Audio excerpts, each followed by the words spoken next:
Big thanks to the Leather Crafters and Saddlers Journal for sponsoring my channel. They have a great publication, do a ton for the leather crafting community, put on shows and all kinds of cool stuff, so I suggest checking them out.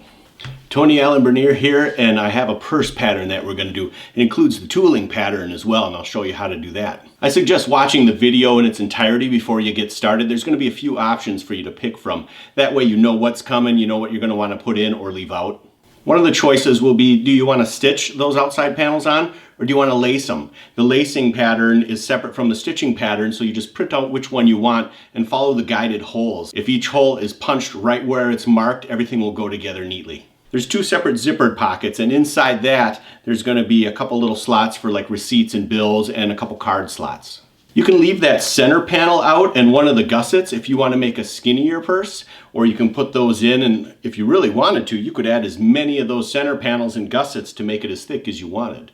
You'll have a choice on how much fringe you want to add, if any, and you can put some behind each panel on the outside, maybe by the center panel. I suggest using a 4 to 7 ounce. Now anything in that range should work great for the purse, but if you go a little bit thicker for the tooling sections, the outside panels, and a little thinner for the gusset, it'll be a little bit cleaner.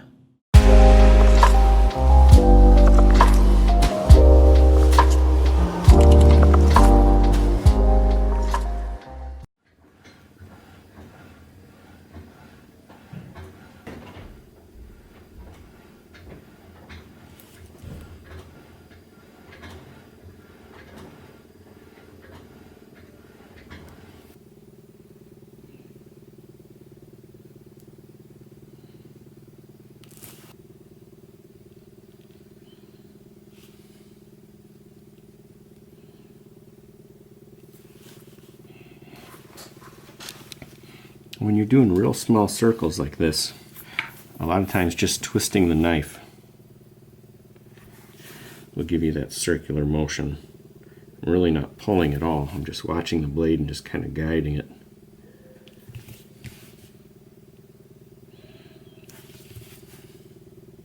I may be tightening up my palm a little bit. Just the squeezing and twisting motion pulls it towards you just enough.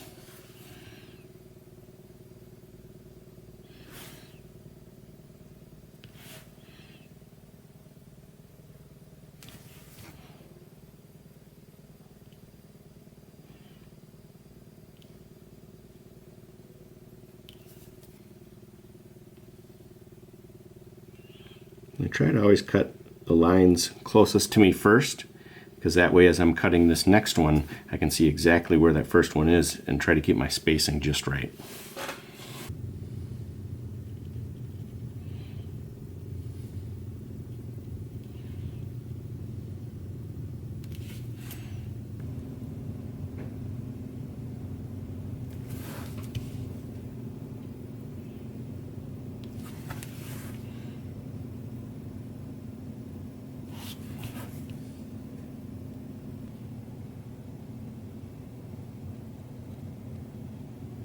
Sometimes I'll just tap it in there to make a line, to make sure I start at the right spot.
flower, you want to go deeper where it falls down into the center here, and then lighten up if there's another petal starting to come out.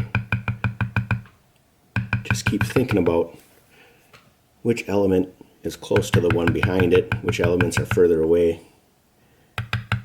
And you want to think of that while you're doing your cuts too. Stuff that's real close, you don't want to be cutting deep.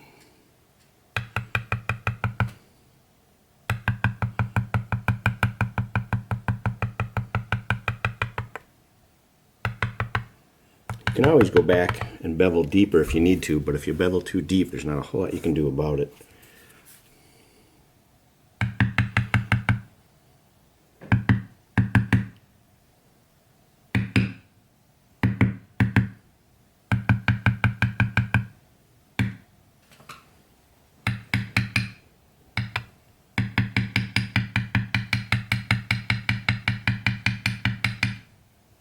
If I end up going a little too deep, I'll just go somewhere else and come back to this later after a couple sprays with the bottle and stuff. Kind of eases some of it back out.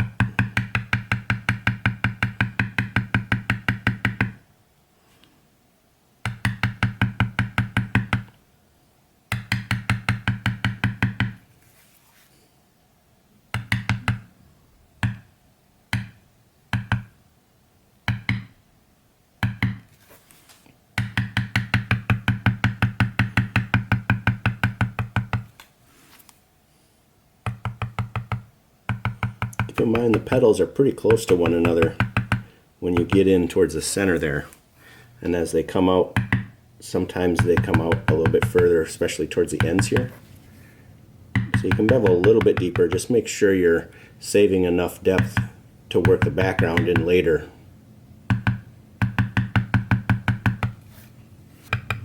Sometimes a beveler can go a little too deep too fast. So if you come back with a modeling spoon instead, hit that corner and just bring that up.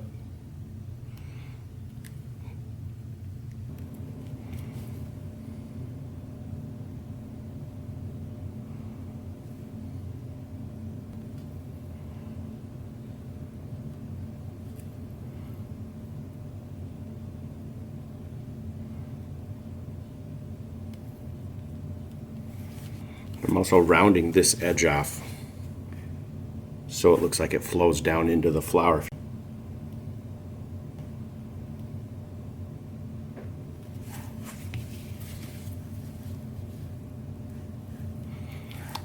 It's good to come back and make sure all those points are down in there.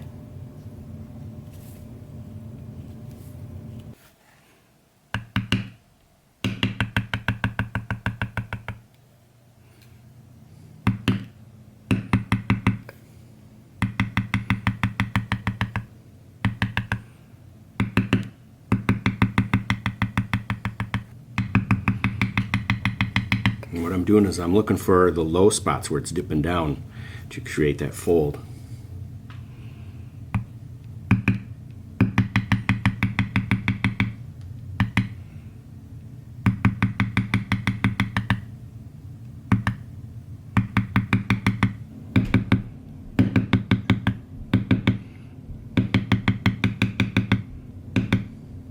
For these leaves, I'll grab a medium, maybe a small pear shader, and try to ride that element, that flip up that leaf there. Try to ride alongside it without knocking it down much at all.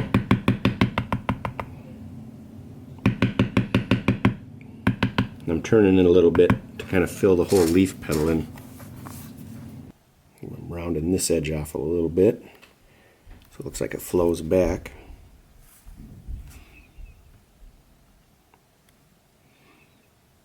You can make that edge a little bit more prominent if you just kind of tap it up a little. I won't do this much if I'm not going to use antique, but antiquing will cover quite a bit of the leather when it starts to open up a little bit. For these leaves, I just come in with different size ball modelers. This big one's fine. I'm going from the high points and kind of curving it into the spine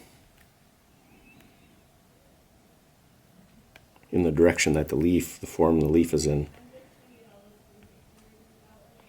Then I'll go lightly, like 50% over it, to just kind of blend them together. It's more about creating a texture on realistic leaves.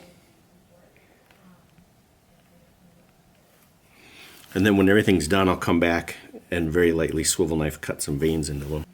If you fade these out real nice, it'll appear as if this was real flat, and it'll make the tooling pop even that much more.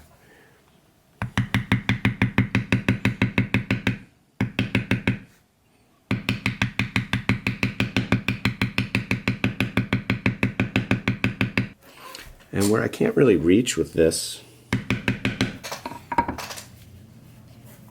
where I can't get in to smooth stuff out with this figure beveler, I'll go in with a smooth pointed shader.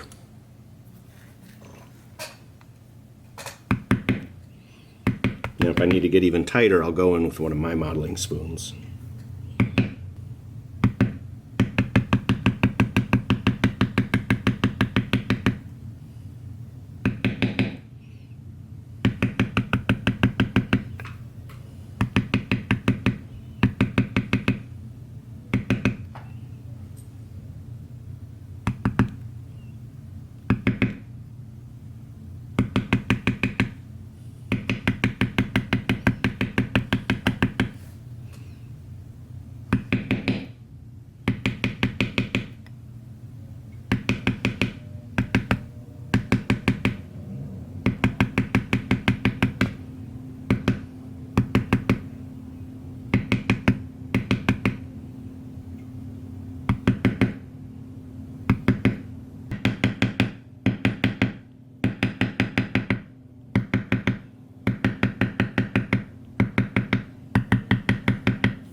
So it's starting to dry out a little bit, more so on the edges or where my arm's sitting, because your arm will absorb quite a bit of moisture.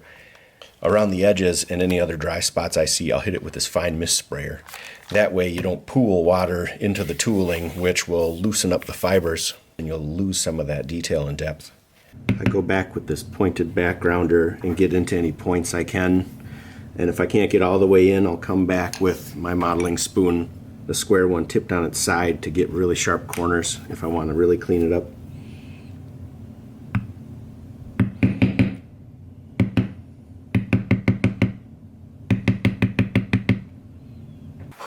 I'll start the bird by just going around everywhere it's overlapping lightly to separate those.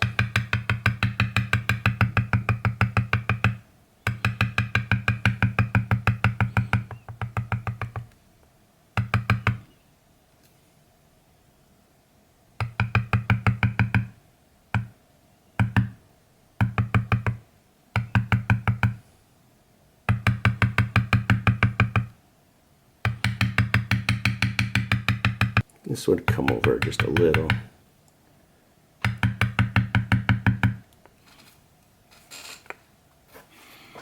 Then I'll grab a big pear shader, or you can go with the modeling spoon, and it's not going to be straight across here. The wing comes into the body right about here. I'll just quickly kind of blend that out. This is going to fall in.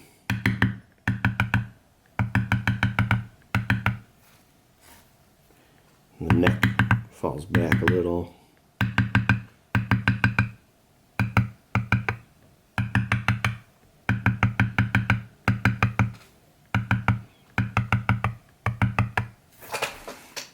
Just kind of getting the shape of it.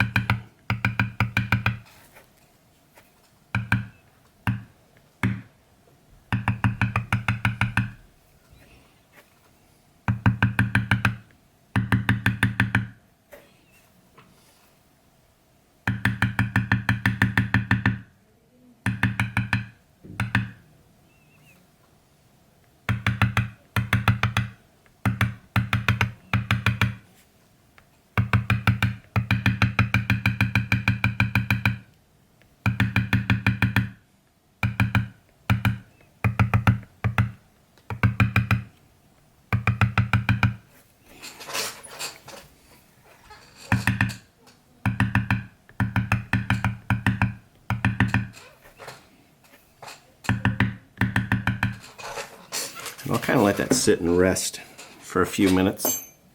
The next step is to separate these feathers just a little bit and then go around the whole perimeter, and we'll fade that out.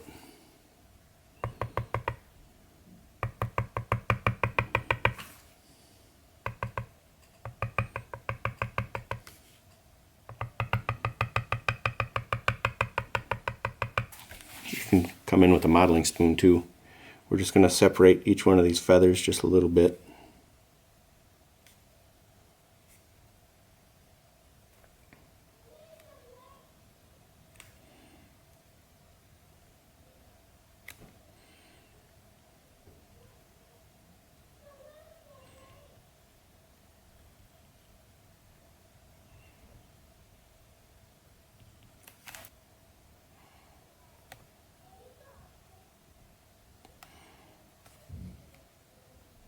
And then just go around the whole outskirts of this.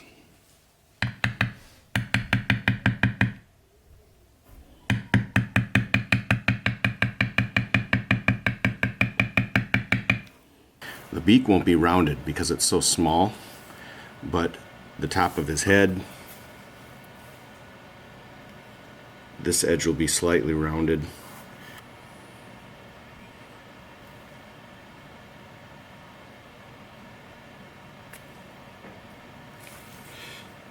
And this will kind of work in around the head a little bit, but you just want to round these edges off so it doesn't just look like a flat image. Once the background is matted down, and you really could skip that step if you want, I just find I get a little bit cleaner look with my backgrounders. So I have the two backgrounders here. This is just a pointed, this is just a large. I think these are the pebble backgrounders. And I filed down this bigger one a little bit on two edges so I can get a little bit closer to some of the elements. And then I just come through with this pointed one first and just go right up against these edges. And I'll get into these corners as good as I can without marring the sides of any of these elements. With this one, I don't worry about spinning it around and making it random because I'll be able to cover up most of this. I'm just getting close to the edge. You got to be careful not to press this into the elements because then I'll start grabbing some of that and marking it up. And wherever this one fits, and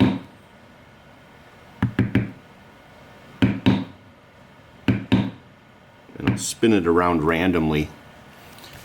But if that doesn't fit into a space, I'll just use this to fill the whole thing in.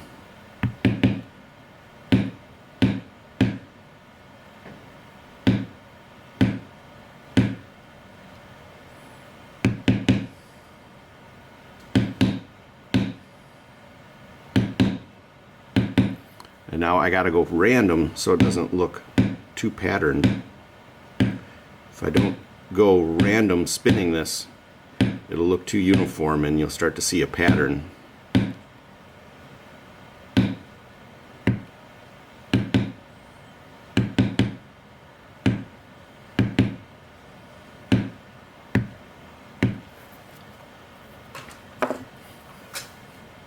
And that one could probably fit in here a little bit. You can see after I went around the outskirts of each part, I came back with that bigger one. It really helps blend that out. I just got as close as I could to that first one.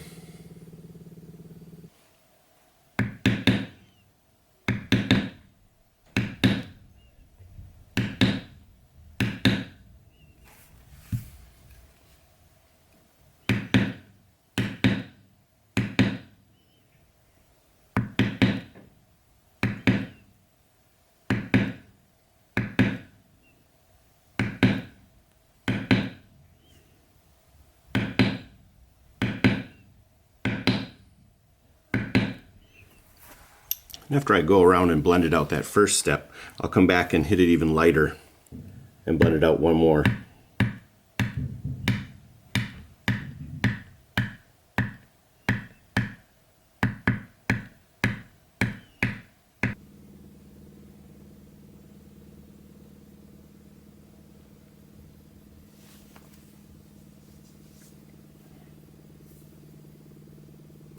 Now that we have the form all worked into this, I'm going to go over the feathers with a hair blade tool. This one's from Tandy.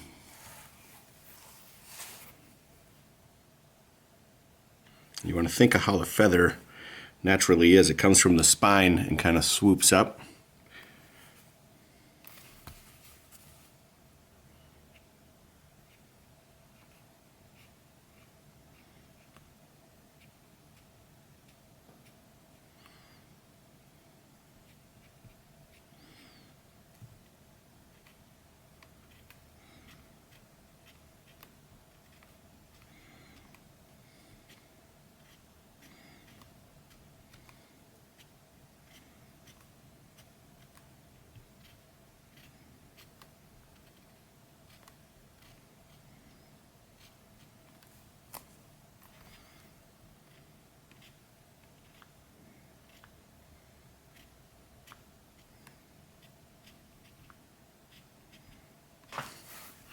And for a lot of these small feathers in the head and stuff, I'm just going to do real small little taps and just drag this the tiniest bit.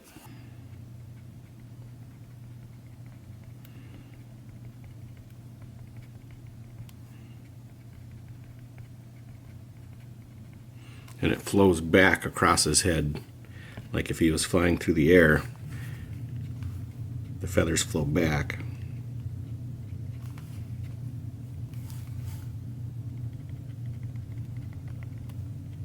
And this is just some detail that's going to lay underneath. I'm going to do some more swivel knife cuts here. You don't want to cover his whole body, go sporadically with it. And don't worry about the edges. If you hit them with this, then they cut apart just a little bit, that's totally fine. It'll look more like a feather. And I turn this a little bit too, to kind of cross hatch these, like I was going this way and then I turn a little the other way.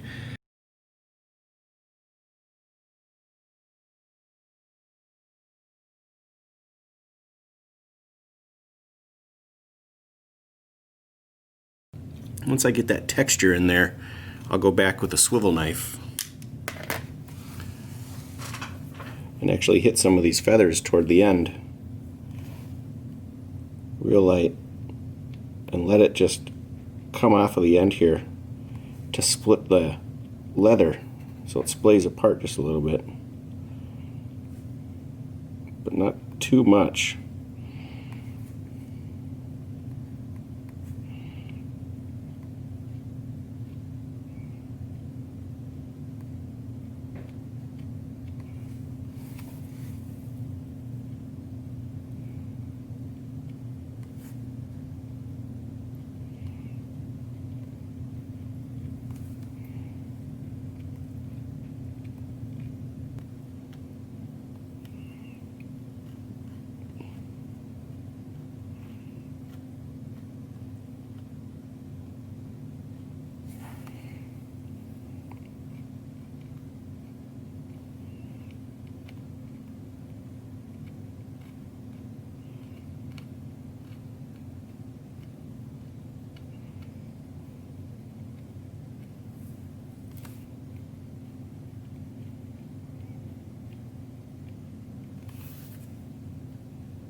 So there's a couple different kind of feathers here. These ones I'll make not everywhere, but a couple little half moons to kind of define some more of the separate feathers. And then in the chest, they're really, really fine. So I'll just add a couple more scratches. It's almost like a hair.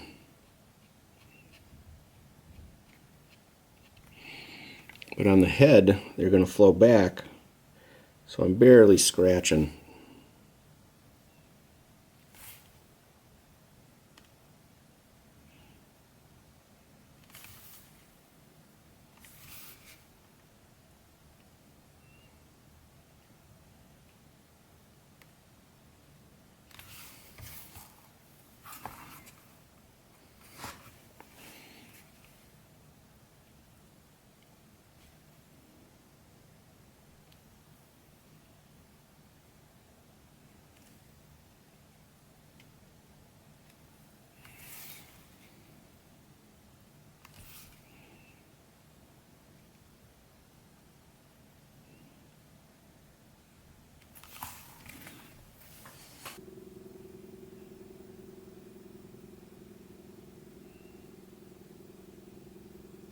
So after all the backgrounding's done, I'll come back in and maybe reshape a little bit of this stuff with a modeling spoon, get into these little corners and things. And I use my modeling spoon, this is the ultra-fine square tip, to just come into all these little corners and clean them up.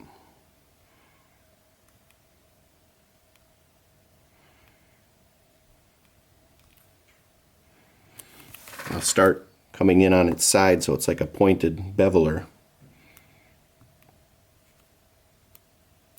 And then flip it on the flat side.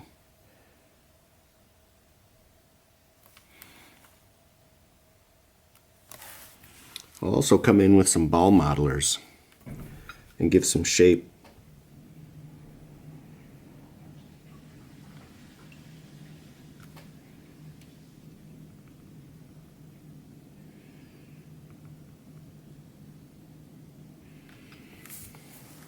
You can use your pear shaders, but once this starts to dry out a little bit more, the ball modelers work real nice. It comes out real smooth.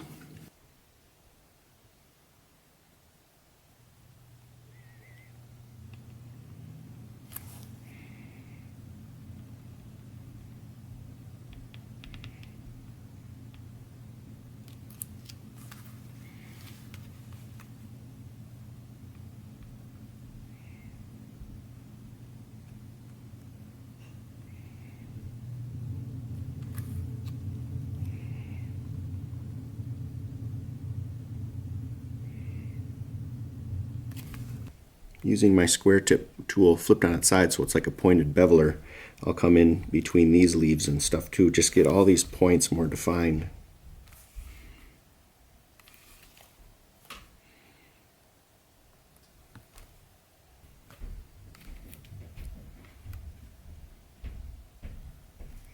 And you can flip it back onto the flat side if you need to even it out. I'll also come through with a modeling spoon and round a lot of these edges off. You see this kind of is flat, but if you round that off just a little bit, fade it so it's not rounded off at that tip there, kind of even it out. It'll look more like it's flowing back behind there, the back part of the leaf. So I'll come through and also round a lot of these edges off. Not much right here, but as soon as I drop back from that point, round that off, and it'll look like the back of the leaf flows back behind there instead of just being a sharp cut.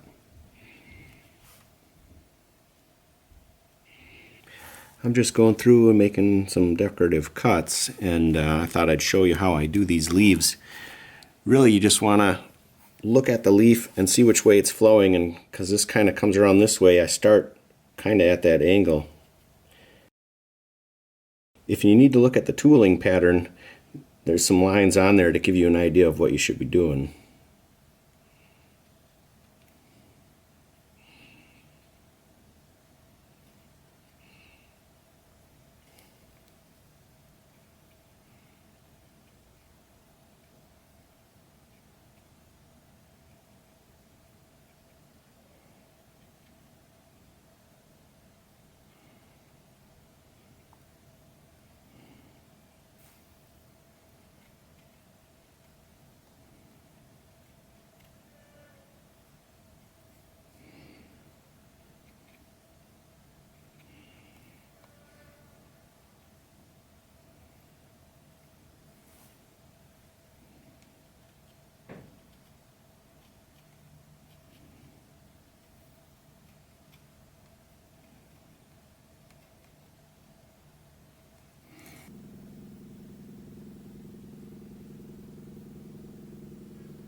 I'm almost done. I'll go back and touch it up some more with a modeling spoon and whatnot.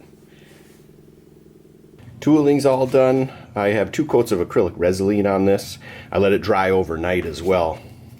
I do have a video on dyeing, burnishing, and sealing, but for this, the antiquing, I like to use a large brush like that, and I'll put a pretty good amount. I got a couple pieces of tape on here too so it doesn't just soak into this cardboard. And I'll get a good amount on this, and I'll have paper towels ready to go on the side because you want to do this as quick as you can. The moisture will slowly work into that acrylic resin. So I'll try to work in sections real fast. But you don't have to put tons on it. You just want to make sure everything gets a good coat. And instead of trying to do the whole thing, I'll do a little section like that.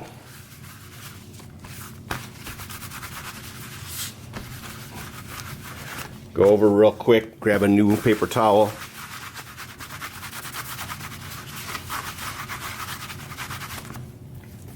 And you can flip it over, keep it real flat, and don't press down too hard. Just trying to pull it off of the surface and let it stay down in them cracks and things. So once you get to this point, you can give it a second, but as soon as you start laying that antiquing down on there, you want to speed through the process. Make sure you have enough paper towels handy.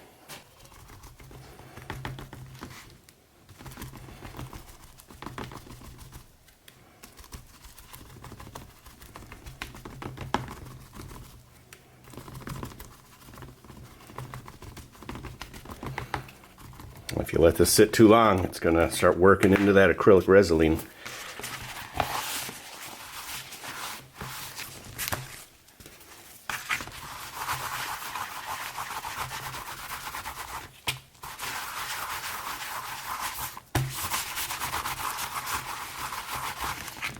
If you see there's a spot where you got a little bit more than you want, still hold this kind of flat. Don't work it in there, but just press lightly and work up the pressure until you grab just enough off of there. And after it's sat for just a minute, I'll spray a paper towel with just a tiny bit of moisture. You don't want it saturated, just moist. And I'll hold it as flat as I can and just very lightly come across this to give it some highlights.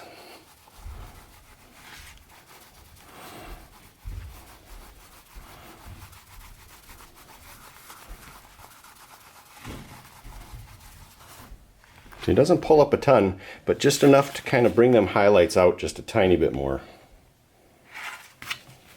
Now after that point, I'll let this sit and completely dry. I'll come back with just a tiny bit of the antiquing with a brush, and I can shade like in the center of the flowers and stuff. Alright, so it's pretty well dry.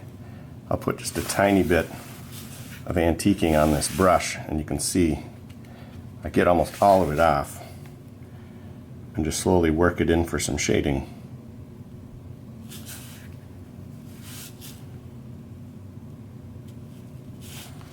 Tap it with your finger a little bit if you need to get some off, blend it around.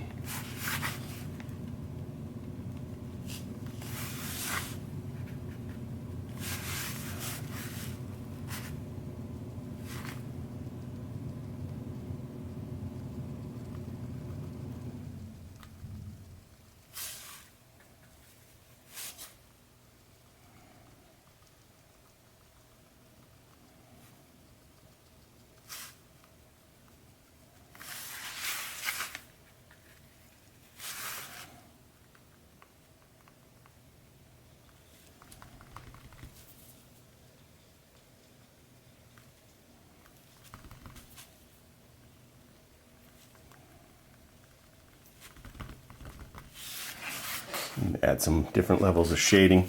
Now you can do this before, obviously, with some water-based dyes or something.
Now that the antiquing is dry, there's a couple different ways I usually do this. One is to spray the acrylic resin over the top and blot it with a sponge, and I'll switch to clean paper towels and things and start in the bright spots and work my way towards dark spots and try as much as I can not to spread it around. One thing that really helps is let this dry completely. Another thing I do if I just want to start working on this right away is I'll give it a quick spray with this workable fixative. I'll spray it from this angle, flip it around, and spray it from this angle real lightly. Try to get into the grooves and things. So now that this is dry, I need to cut it out. And I do that because no matter how hard you try, this is going to stretch while you're tooling it, especially if you're tooling real deep. So I'll take a template and cut out some sections, flip it over and put some tape across these areas so that when I tape this down to the part, it's not going to stick there and pull anything up.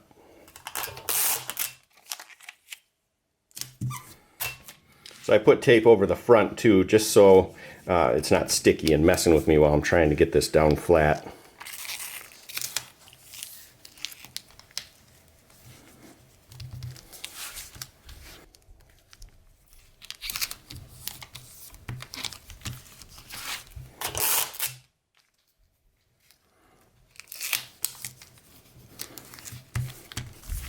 All right, now I can cut it out, but first I'll punch all these holes. And I'm going to be using a stitching chisel on these holes. It'll just look a little bit cleaner than a hole punch. So I'll do that, punch all the holes, and then cut that part out. Okay, so all the holes got punched. Cut this part out. I'm going to seal that edge. I have another video on how to piece together the pattern parts and cut them out, but I wanted to mention how I cut the stuff out of chrome tan leather. So when I'm cutting something out of chrome tan, I actually cut the pattern out right on the line. I'm going to punch all the holes first, and then I'll make these slits here.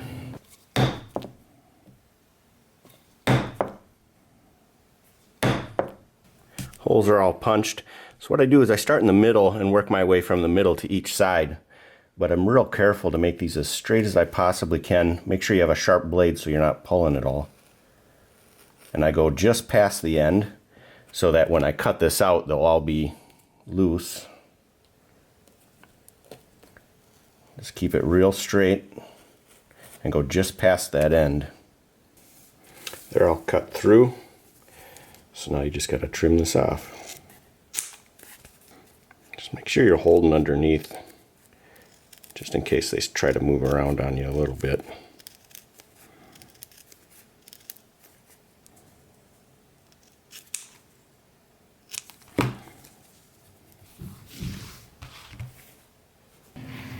What I like to do is put a thin coat of oil on some of the parts. The gussets are going to be bent around quite a bit and manipulated as I'm sewing the zippers and things and sewing them to the other parts. So to keep that surface layer from bunching up and looking funny and cracking, I'm going to put a thin coat of oil on there. That'll help that. But you'll notice when you're using water-based dye, or if you seal with acrylic resin before you start sewing these parts together, you're going to get a lot of wrinkling on that surface layer because it's a little too stiff. So these parts haven't been sealed yet. The flat parts I sealed, but these and the handles I didn't seal yet because I need to bend them around and stuff. So before we get started here, I'm going to install these zippers. And these are the two parts that I put a little bit of oil on so that they didn't wrinkle up while we're bending them. I like to go a little bit longer with the zipper and give you that play, and it kind of helps just in case you get too short. I'd rather it be a little too long than too short. This is that piece that goes in there. There's no slit in it yet.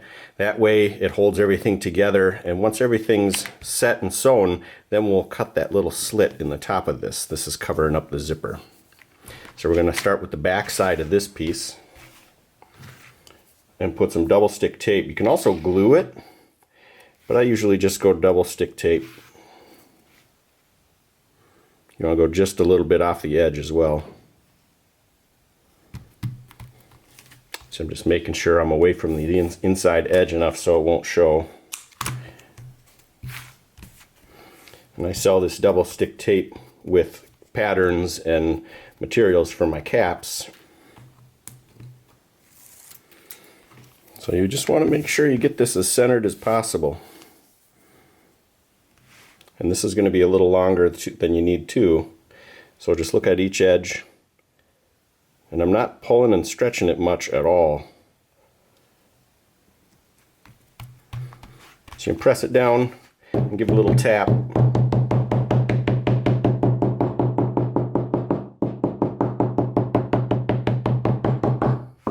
After you put the zipper pull on, you're going to want to leave it off the edge.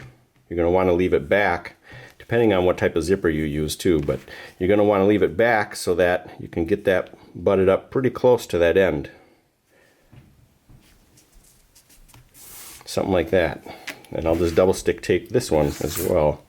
And this one, I just go just barely off the edge of this piece. I want to make sure I don't get too far in towards the center. Feeling for the ends here.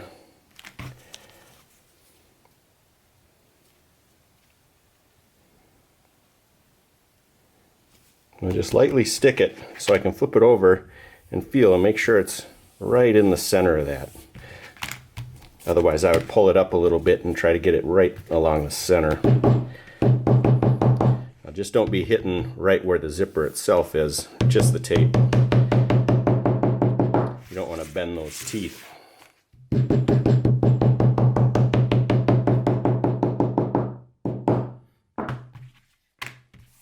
And I'll sew it and we'll cut that slit in there. So what you're going to need to do is use an awl or something just to start those holes through there, because you're going to have to go through that piece of leather, the tape, and this. Sometimes I'll just go like 5 or 6 holes at a time. Sometimes I'll do them all. But you'll notice your needles will get a little bit gummy if you're using the tape. And I will say too, if you're going to use the tape, try to avoid using oil-based dye, because that will gum that tape up and make it real gooey, and it'll actually kind of bleed into other stuff. So once you get that sewn up, we're going to move on to sewing the boxing to that center panel piece.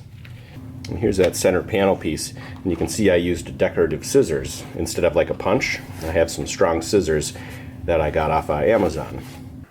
A couple things while you're sewing this up. If you use a hole punch, you don't got to worry about which side the thread is on each time it comes through, but you do want to make sure it's on the same side every time. If you have a chisel, you can see that the hole has a high and a low side. So you want to make sure that your needle is coming through.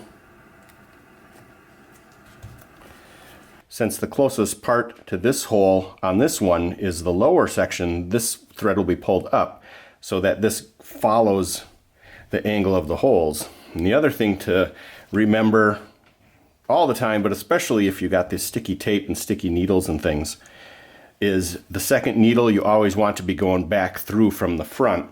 Otherwise you could be pulling, and you'll see here it looks a little sloppy, it's pulling stuff through. That's why I always follow back through with this one. That way it pulls it back through and it'll look real clean. Okay, all the stitching's done here. So I'm going to cut right down the center of this. And I look real carefully, and I'm not going deep with this. I'm not digging into the zipper at all. And I may not even get through this chrome tan leather. It's a sharp blade, so I'm just kind of scoring it, getting through a majority of this chrome. Just trying to stay right in the center.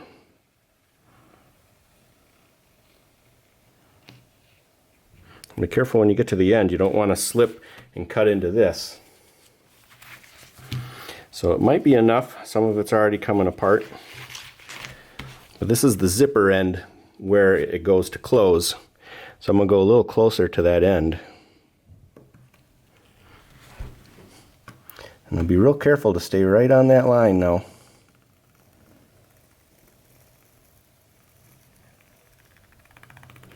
So you can hear the zipper under there, but I'm trying really hard not to dig into it at all. Just kind of see if it's opening up.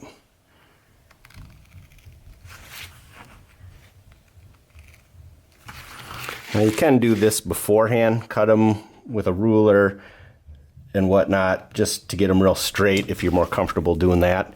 Just make sure when you tape these down that they're really butted up against each other.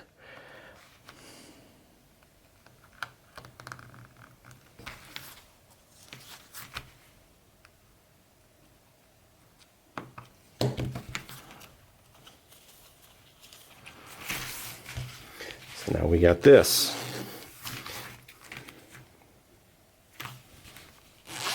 And this type of zipper is the one where you press down and it locks. And you can even tuck it in there and hide it if you want. You can use any type of zipper you want. Some have them fancy danglies on there. Next we're going to get this center panel ready. And you can see I use the decorative scissors that I have. And this will show in the center. And you can use any punches you have or any fancy scissors. I got some thick scissors that can go through this off of Amazon. It comes with the curved one and then a straight zag. So we're going to put one of these on each side of this, and this is the center. One on each side.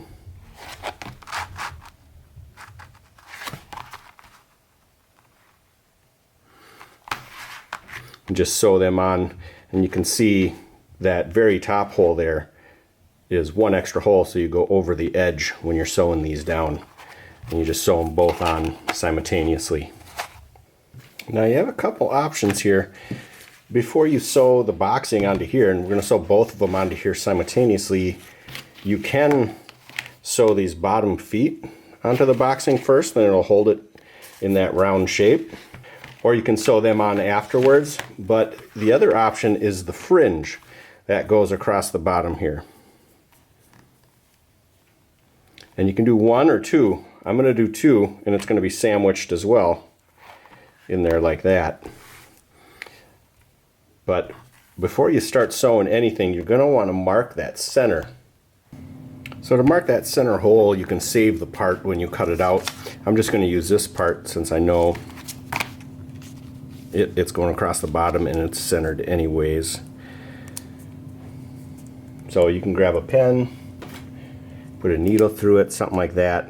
I'm just going to go like this to mark that center hole. And that center hole is, you notice on this here, that last hole is clipped like right on the line, so there's a half a hole. That's there so that when these two ends come together, that last hole, or that center hole, is that last hole on this part. Right like that. So I'll start stitching in that hole and work my way all the way across. And while you're doing it, you may need to put just a tiny bit of water on this gusset piece so that it bends and forms around these corners and things. Both of these are sewn up. I just put the bottom foot across that. And one thing I like to do is one of these will be on each side of this. And in between this and that panel will be one of these on each side. And you only really need one of these, or you can do none. But one thing I like to do is find where this corner is going to be.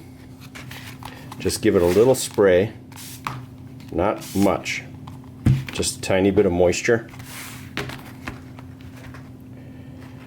And then kind of form it, because this will want to be in, but it'll also want to be bent like this so it can get around that corner.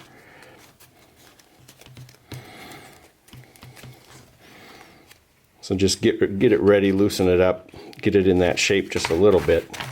So when you're sewing that, it's a little bit easier.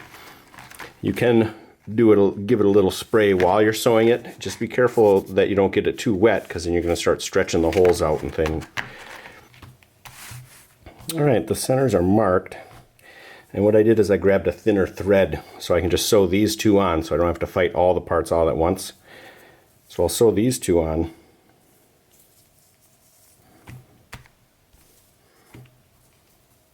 I have the flesh side in, and I'll put one on each side of here. So I'll just start at that last hole. And you can start on the center hole if you want to make sure you get it just right. But the very last one on the corner won't be hit. It's the first one that starts that straight line across is where you're going to go through these 3 layers.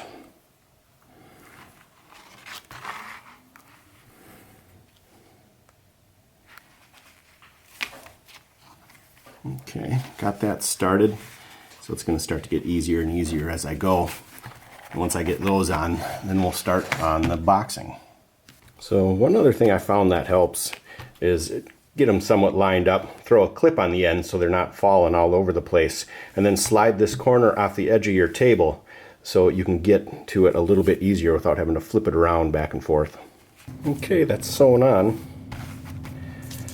And if you need to remark the center holes, if they were on the other side of those parts, line this up and do that again. And that center hole is in between those two, right where it's split.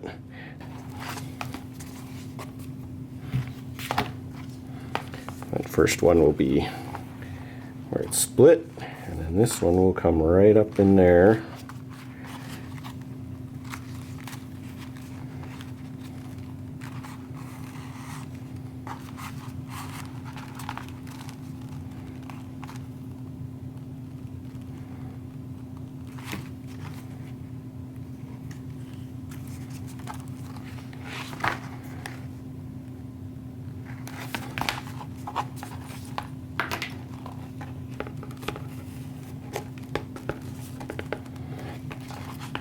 So I'll get the first few going here, and then it'll be a lot easier to hold those in place. But you can see the gist of it. Each one of these will be on each side of that. So when the purse is done, you'll have that decorative edge sticking out in between these two. So I'm just trying to hold all 3 of these layers together. And I got a couple stitches going. And as long as you kind of keep holding that, it should be lining up at this point.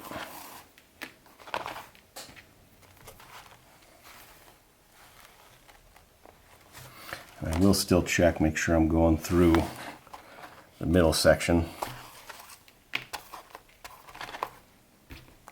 Now, being that this is the boxing, you're not going to see these stitches anyways.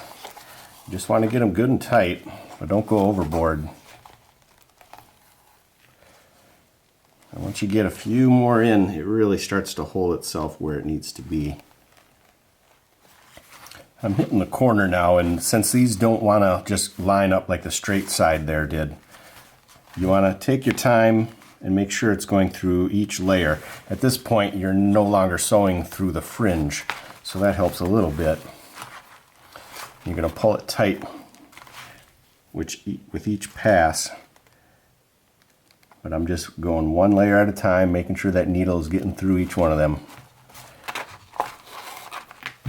The thread's going to loosen up, but if you tighten it good, like a good 4 or 5 stitches back, it will stay tight. You want it to loosen up a little so you can get through the holes without wrenching on it too much. This is going to want to start folding down a little bit.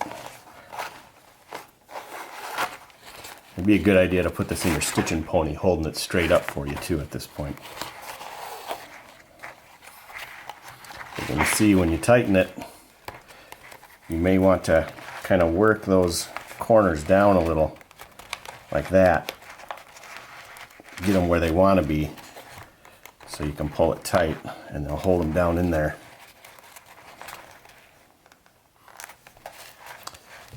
So I'll do that one stitch at a time, making sure I press this down, and you can even grab a modeling spoon and fold that down in there and make sure it's kind of holding down where you want it. I'm also pulling that thread to the side so I don't accidentally go through that previous one, because then you're going to start ripping thread when you pull these tight.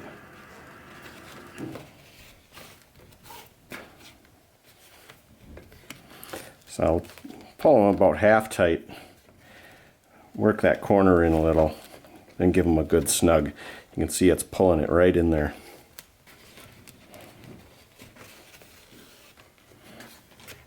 %. Get those where I want them. And finish that tension off. That's how you get around those corners. So I tip this up, the corner's about right here, but you're still going to want to be careful. Every stitch, the same as before, pull it a little bit, but you're going to want to bring those corners in and try to get that fold formed. Then pull them tight. That way we won't see stitches. Another thing you can do is try to use a thread that's the same color as these. That way if you do have any stitches showing, you won't notice it nearly as much. Got both of the gussets sewn onto that center panel. Just take your time, make sure you're pulling those stitches real tight so you don't see any of that thread. And next will be these pieces. The good side of this will be facing in, because the very last step will be putting the front and the back on with this last row of stitches. There are two different patterns. One where these outside holes, when you do the final step, is laced, and then this one where it's just standard stitched. But what you're going to need to do first, another thing is, this piece I did separate just so you could have an easier time cutting it out and saving as much leather as possible. But if you wanted to, you could cut this out as one piece. It just uses a little bit more leather, and try to piece some stuff in the middle or something. I would suggest keeping the pattern part for that. But we're going to be marking the center hole on the inside row of stitches. So these are the center holes. And that's where we're going to start stitching, good side in, this to that. And I'll just sew around till I get to here, then I'll put this on there and finish it off. So what I did, instead of starting right on that center hole, I just started on the next one and just made sure that was lined up with those two parts where they're seamed. Another thing you can do is pick up these. I got them on Amazon. Put them on your finger. I usually flip them inside out. But if these are on your fingers, then it's a little bit easier to get a good hold of the needle to pull it through. And this part I already had sealed, so it stays rigid, whereas the boxing was not. That way I can get a little flex, more flex out of that. Sometimes getting around these corners is pretty difficult. Like I showed before, tucking this in, making sure you get that fold helps. And hold it. But another thing I do, instead of trying to go through both layers with this needle, I'll just go through the one and then go through that one in the gusset there. That way I'm not trying to hold it and struggle.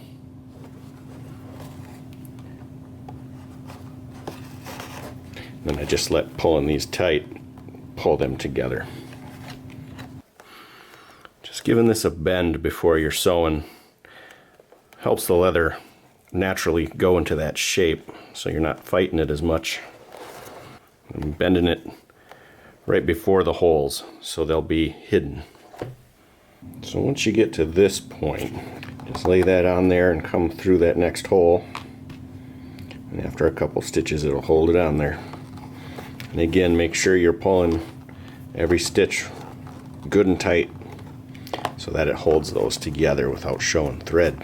And you can see I got past the halfway point, but instead of just continuing on here, I'm going to start back here and come around. That way I just have a little bit of easier time getting into this corner and around here.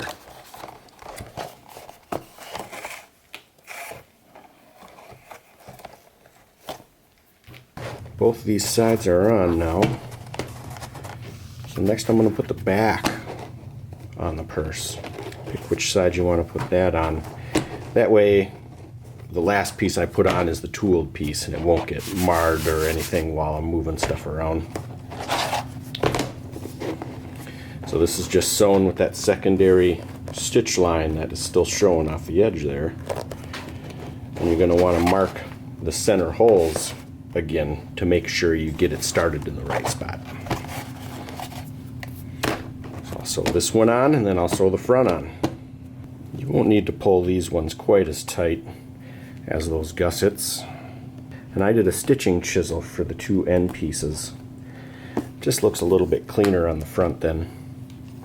So I need to make sure I follow the angle of the hole by which side I pass the thread on here. Snugging them up, but I'm not wrenching on them like I did that gusset. The thing to really remember is when you're coming back through this hole towards the gusset, I'll find the hole, but I'll get my thumb under there to pick it up so I don't just jam it into some of this stuff or scratch the gusset up.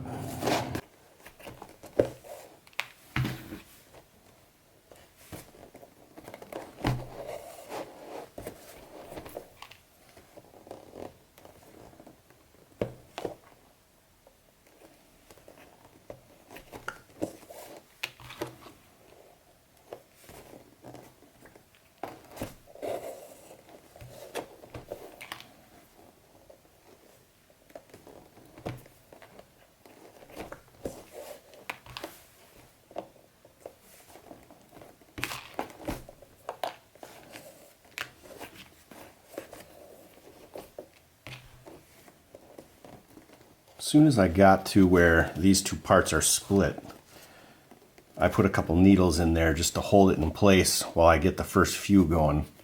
Helped a little bit. Only thing I made sure of is that I pushed them through far enough so the points underneath weren't digging into anything. So I already have the two fringes in the center, but I decided to add another one to the outside as well before I sew that final panel on. I think that'll look pretty cool, but you really can do anything you want. One in the center, none. You can put it on all four. I think it just kind of helps round the purse off while you're carrying it. I got the fringe sewn on with some thin thread just to make room for the next needle and thread to get through there. Then we'll put this panel on the front. You can start at a corner or you can start in the middle as long as you mark it. But even if you start in the middle, check them corners, make sure it's lined up and not over to one side or the other.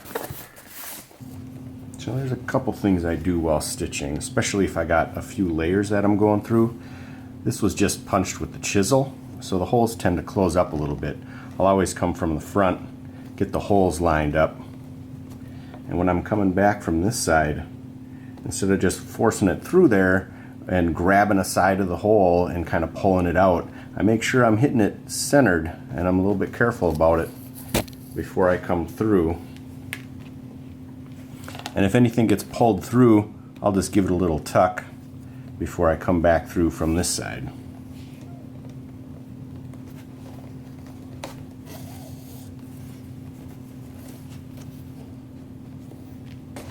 Having a hard time getting these to line up. So not only can I put a needle through here to hold it, but I'll go one step further even, since they just kind of want to pop back apart. You grab a little thread and just go around that needle. I'll go through once and then twice.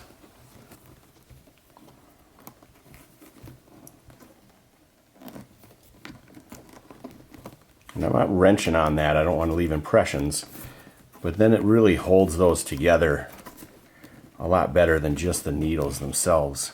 Then I can sew up to that and then just move that down, get everything lined up.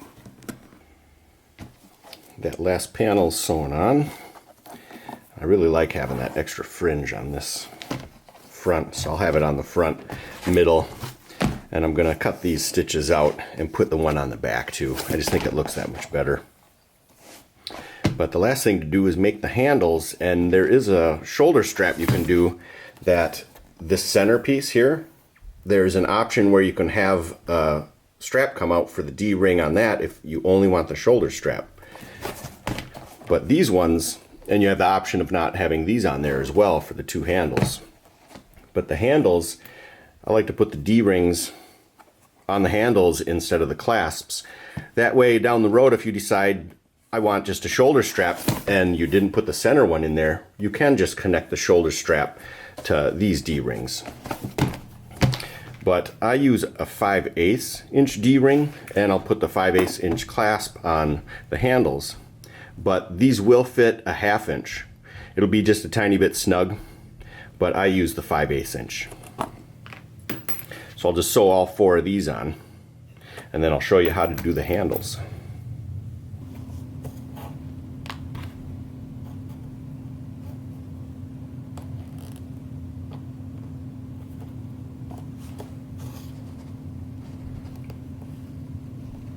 I have grabbed this D-ring before and sewn on the wrong side of it, so I always like to make sure it's up at the top.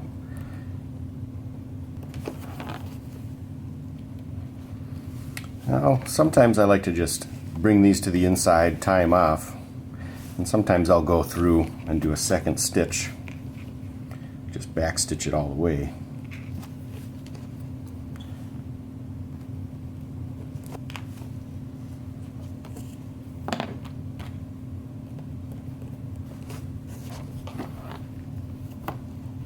I usually don't go over the edges, but if you want, you can go around the side as well.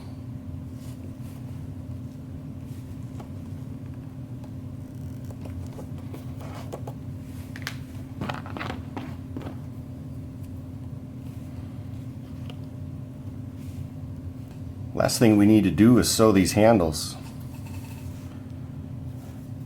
And since this is a thinner leather, I think this is a 4 to 5 ounce or 5 to 6, I forget. But also, this is welting that I use in upholstery, and you can use some rope or whatever you have to fill this, and I'll just go like to the second stitch so it doesn't pop out the end and sew that in there. And if you're going thicker with these handles, which you can, you just wouldn't sew something in there because it'll get to a point where you won't be able to fold this around to sew it. And even with these thin ones, if you don't want to sew something like this in, you don't have to. They'll look just fine. I got the first couple stitches done here, and then I just slide this in to line up with that second hole. That way you're not struggling trying to get everything lined up while you do them first couple. It's just going to peel back apart anyways.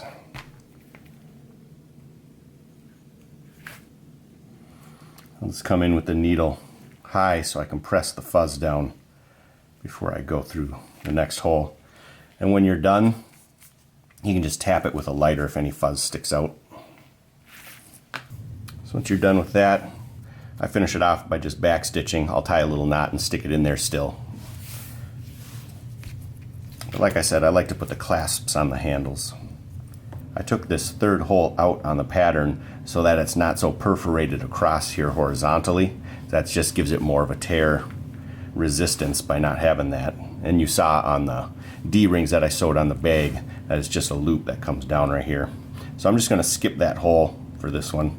Got all the D-rings on, put the clasps on the handles, and you can just clip the handle together so it sits and forms, but they form pretty easy.